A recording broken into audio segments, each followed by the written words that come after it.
Hey ecofictologists, welcome back to my channel. My name is Lovis and we are done with the month of April, which means that it is time to wrap up everything I read during the month of April. This month was hectic for me. For some reason, I got off to a really good start in terms of reading at the beginning of the month, and then the middle kind of went nuts because I took some holiday and I went to go see family over Easter.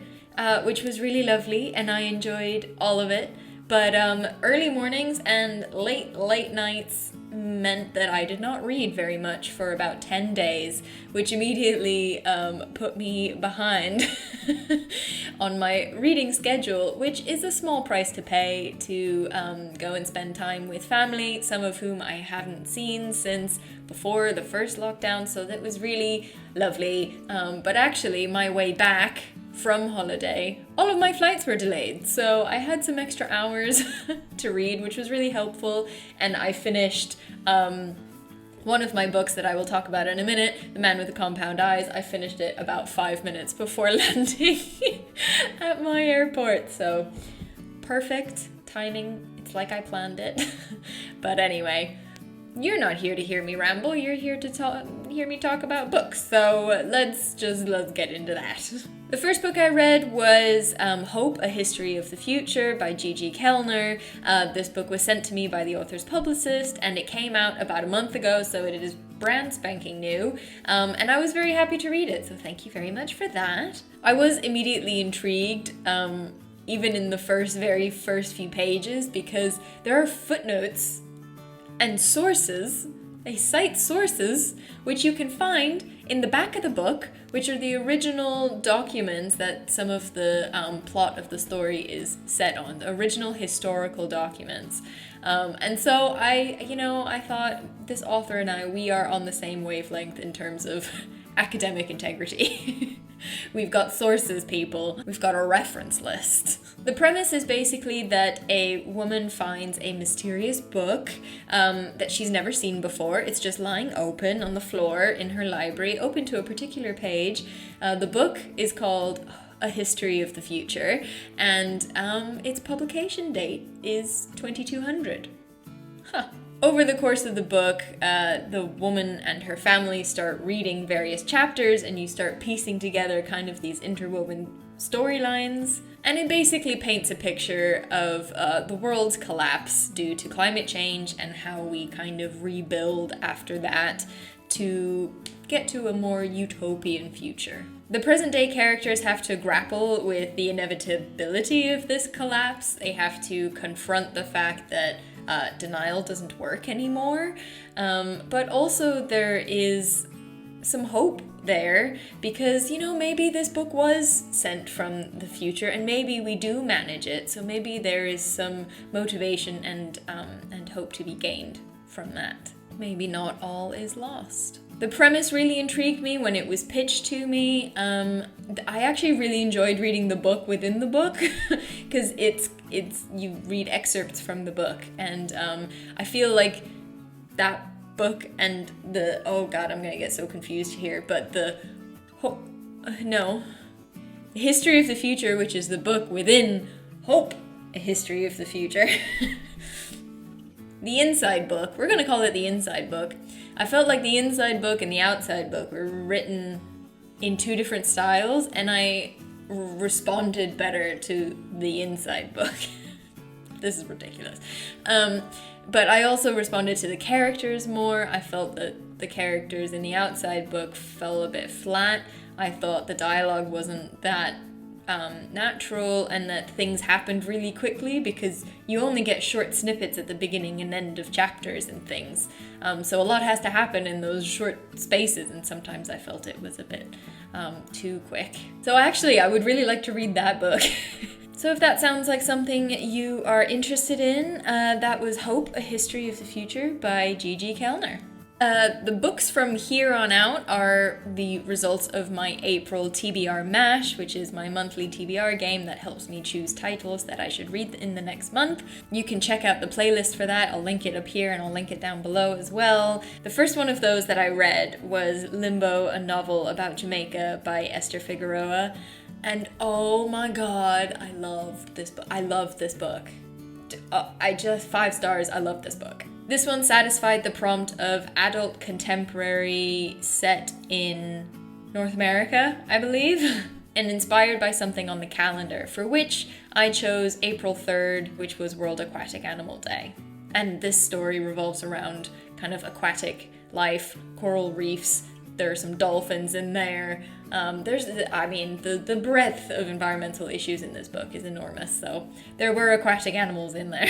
This book is so up there in my rankings. It's top 10 for sure. It might be top 5. I haven't actually put it in my rankings yet, but I think it might be top 5. It is so good. It tells the story of Flora, who is the founder of an environmental NGO in Jamaica, and who is desperately trying to keep the NGO afloat amidst money issues and just a lot of pushback that she gets when she tries to fight environmental issues. But mostly the book is a love letter to Jamaica. I don't know whether this would hit everyone the same, but for me, this book made me laugh. It made me cry. Seriously, I was walking down the high street and just blubbering like a baby because it was making me cry. Esther Figueroa makes you fall in love with Jamaica. She shows you all of the wonderful things about Jamaica and its people and its culture and its nature.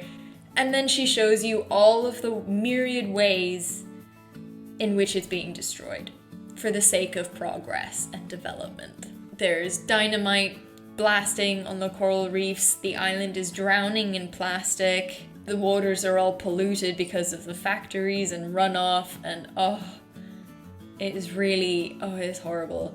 The grief that you feel is so real. At least for me, I felt real grief as I read this book. It is just devastating. And you can feel the grief of the main character too, Flora, because she fights and fights and fights against all of these things.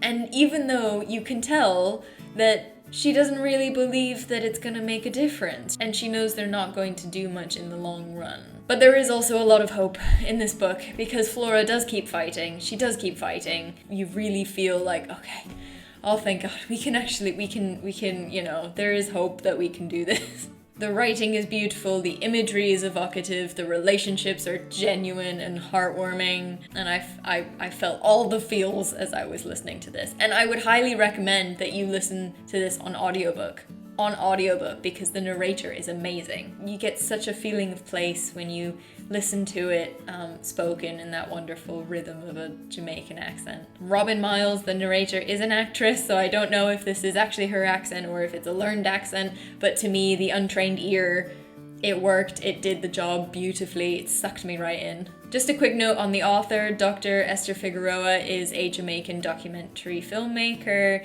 She focuses on local knowledge, on indigenous culture, social injustice, community empowerment, and the environment. So she knows what she's talking about. She's lived in Kingston, where this story takes place. And you can tell, there are so many little details that make the place come alive. If you can't tell from the amount of time that I've talked about it now, I loved this book.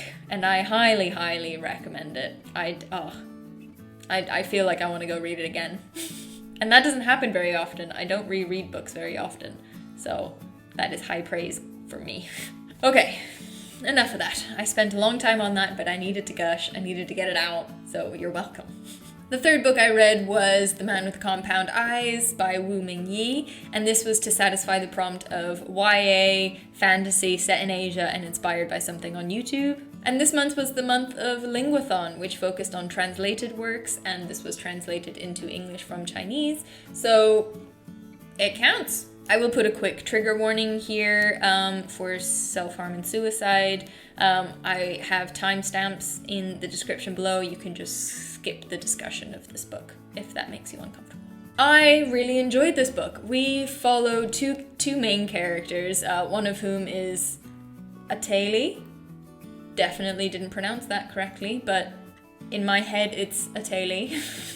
Atelei maybe? Ateli, but in my head it's Ateli. Sorry. He lives on the island of Waio, and the culture there just has the ocean in every aspect of it, in sayings and greetings and, you know, just traditions and cultures and everything. And they do have a tradition that the second son in a family is sacrificed to the sea god, and he goes out on his little boat and they never see him again, and they fully expect him to die. And that is Ateli's fate. But instead he winds up on a giant trash island in the middle of the ocean, and he kind of ekes out a living drinking water caught in rubbish and eating sea turtles and mussels growing on the bottom of like plastic and stuff. And he does so until a giant wave washes him onto the shores of Taiwan, which is where we meet the other character, Alice, who lives in Taiwan, and she is mourning the disappearance of her husband and son, and she has decided she wants to kill herself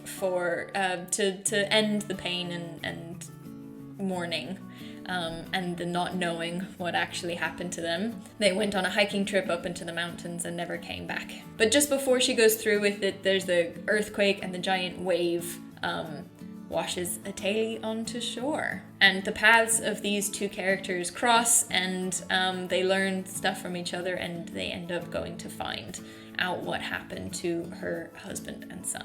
One of the aspects I loved most about this book was the way the ocean was incorporated into every aspect of the Waioan culture. And in fact, anytime nature was described, whether it was ocean or mountain or forest, I was completely sucked in, and I thought it was so beautiful. I made so many, I don't know if you can see it, but I dog-eared so many pages. Yes, I dog-ear my pages. Deal with it. Sorry. Maybe I should learn how to tab. Maybe I should, but for this, I dog-eared pages. But some of these descriptions are just stunning. Let's see. Of course now I won't be able to find... I was not prepared. I was not prepared. There's one where they describe a deer. Of course I won't be able to find it now. This video clip is gonna be long. Oh, this was the one. For some reason this stuck with me the whole time. He goes to sleep shortly after he gets back into the tent. He dreams he is walking alone down a fern-lined forest path towards a faint light way up ahead. He keeps going until he comes to a stream. There is a mob of Formosan sambar deer crossing the stream, their legs so delicate that even the moonlight could weigh them down. Yet they leap so nimbly they seem to play the stream like a piano. Ugh. And this book is full of those. This book is full of those. Sometimes, like that, I find the writing unique and lyrical. Sometimes it gets a bit jolty, and I think that's an artifact of the translation. Just some combinations of words in one language directly translated or trying to recreate a phrase. It doesn't really have the same effect, maybe. And so I couldn't find a rhythm while I was reading it. It took me a long time to read, even though it's not that big a book. But even with all that, the descriptions of nature were so beautiful that this story will stay with me. And it will be a story that I refer back to when I try to recreate those kinds of lyrical descriptions of nature in my own writing. This book, it gets wacky sometimes, there's magical realism in it, and it definitely focuses a lot on the long-lasting effects of our kind of wasteful lifestyle, and this idea that everything you've ever thrown away into the ocean could just, on a wave, be washed back at you. It's just a really interesting and terrifying and devastating concept, so... I liked it. I liked it very much. I did post some other suggestions for translated works on my Instagram page, so if you want some more recommendations, you can go there. Quick disclaimer, I haven't read them all, but they are on my TBR, and I've heard good things about them, so that's why they're there. And as always, I welcome any and all recommendations from you. Leave them in the comments. The fourth book I read this month was Rebuilding Tomorrow, which is an anthology, and it was edited by Tsana Dolichva, and it was supposed to satisfy the prompt of middle-grade sci-fi set in North America. That had something to do with social media or YouTube. I don't know, I think I bent this one too far. I don't think I would call it middle grade. And not all of them are set in North America. In fact, most of them are not. but it is sci-fi. and it was perfect for the Disability Readathon, which was happening on Twitter this month. This is an anthology focusing on disabled and chronically ill protagonists who maybe thrive in post-apocalyptic scenarios. Maybe they have the tools to survive best when the rest of us just crumble. Right from the start, these stories, they hit you hard and they highlight all the difficulties and the struggles that disabled and chronically ill people deal with in today's world that might make them stronger and more resilient in a post-apocalyptic future. That is not to say that these experiences are good. I don't in any way want to condone some of the treatment that these people face in everyday society. That's awful, but it is a hopeful representation. And it does mean that maybe they have tools at their disposal that I do not. Even though these stories are generally very hopeful and they do focus on rebuilding, the references back to the experiences these characters had that made them that strong were incredibly powerful and often incredibly sad. And so I felt a whole range of emotions while reading these stories. These stories are so incredibly important. On the one hand, of course, it is a place for people in today's world who are disabled and chronically ill to see themselves represented in stories, in hopeful stories where they are strong. But it's also, for me, it was incredibly important because it shows me, a person who doesn't have direct experience with this, how other people see the world and how perhaps maybe I inadvertently made a situation not as inclusive as I perhaps could have, or how I perhaps hurt somebody. So I took a lot away from these stories. So I'm very grateful that I read them. And I thoroughly enjoyed all of them, so I will highly, highly, highly recommend this anthology. And again, I posted other suggestions for disability representation in ecofiction on my Instagram feed. Again, I haven't read them all, but they are on my TBR because they were recommended to me for this reason, because they have disability rep. So I hope they are genuine and that you enjoy them. And that was it. Those were my reads of April. I had a great month. I had a bit of a stressful month getting them all read, but I had a great month. Let's head over to our tournament board and fill out this month's winner for my favorite read. I actually didn't think this was going to be much of a competition as soon as I finished Limbo because I loved it so much, and I didn't think that I would get two equally amazing reads in 1 month. Then I read Rebuilding Tomorrow and was so blown away that I actually had to think about this.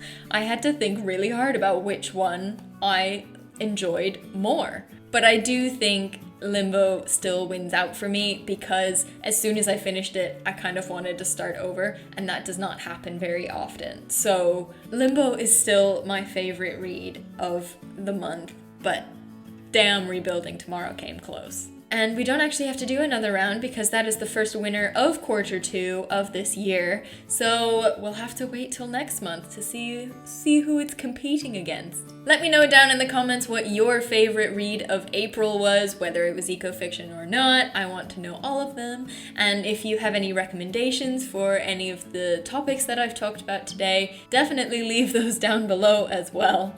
If you like this video, give it a thumbs up and subscribe to my channel. I post every Wednesday all about reading and writing ecofiction and how it can be used as a science communication tool. If you like what I do and would like to support me, then head on over to patreon.com/ecofictology and become a patron, where your monthly donation buys me books and also supports Lovely Oceans, a marine conservation organization operating out of Mozambique. If you're looking for a bit of community around your ecofiction, then join us on our Rewilding Our Stories Discord server. We'll probably be starting that book club up again soon, and we have some great discussions going in all the other channels, so we would be very happy to see you there. And that is all from me. So happy reading, and I will see you next week, Ecofictologists.